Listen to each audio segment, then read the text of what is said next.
Yeah, I'm gonna need you to watch this movie again. If you could do that, that would be great. What's up, everybody? So, after watching Man of Steel again and enjoying it as much as I did, I decided let me revisit some of the other movies that I used to watch that I haven't seen in a very, very long time. And I just kind of randomly chose Office Space. I didn't watch it in the movie theaters when it came out. I watched it many years later when it just kind of popped up on a channel on cable. And I'd heard so many things about it, and I was a big fan of Mike Judge because I was one of those teenagers that was always watching Beavis and Butthead. So I was like, all right, let me check this out and see how it is. And it is a classic for good reason. It still holds up to the point where now this movie is more of a meme than it is like appreciated for the movie that it is. I remember so many memes of this movie popping up after the Doge department was established in the Trump administration. Because there's this whole aspect of the movie where these two guys are interviewing everybody that working at the company, asking them, "So what do you do here?" Um, but let's just talk about the movie itself. Okay, came out in 1999, which is a rough year because 1999 has so many great movies, everything from Fight Club and The Matrix. I mean, I've seen channels or even just clips where people are going down all the great movies that came out, every year. So pick a year, 94, 95. And 99 is one of those seminal years as well. That just so many great movies came out that still have staying power. And this is one of them. It's nobody really remembers what the premise is, so I'll kind of briefly go over that.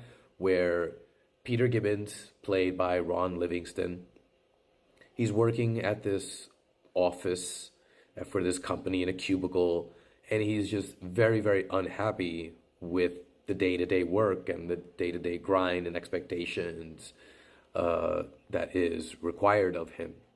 And he's just really kind of losing touch with what he wants to do in life. At some point, he's having issues in his relationship, and then they decide to go to a therapist.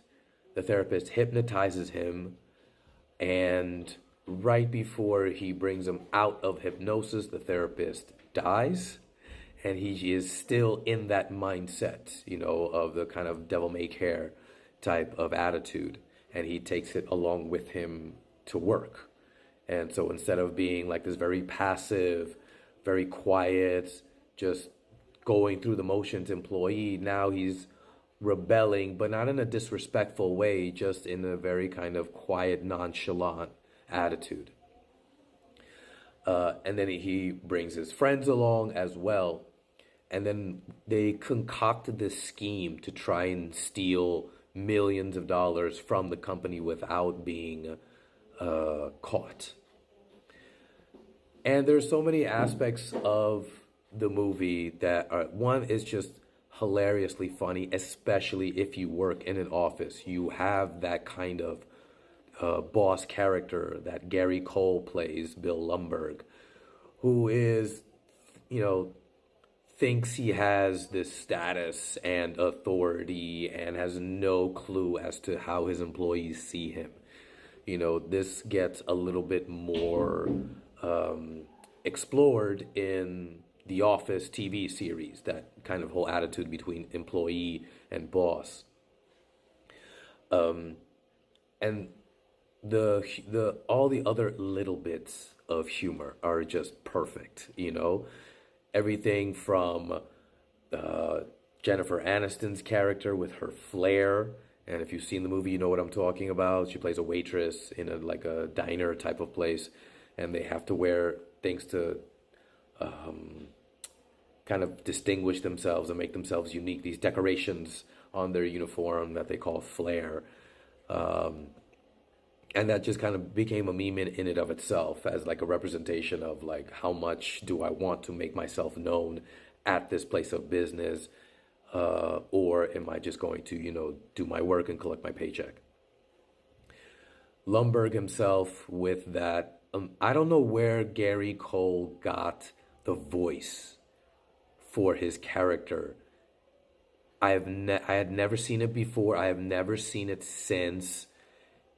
He really, fell upon something timeless and hilarious, and relatable.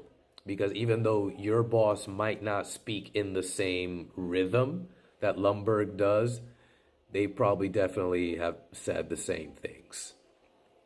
You know, the I forget the name of the character, but it's the dude with the glasses that's always complaining about his red stapler, and he's always being moved into different parts of the office. And then of course you have the printer scene. The character of Michael Bolton. Yes, that's his name. And he is complaining about how the printer always screws up. It's always getting jammed. It doesn't do what it wants, to the point where they just kind of lose it. And then all three of the main characters take the printer into a field and just destroy it with baseball bats. And then at the very end of it, Michael Bolton just is like releasing all of his anger and frustration and like literally starts punching it. Such a great movie. Too bad it didn't do well at the time, but it definitely got rediscovered, on home video, DVD, and just on the cable channels.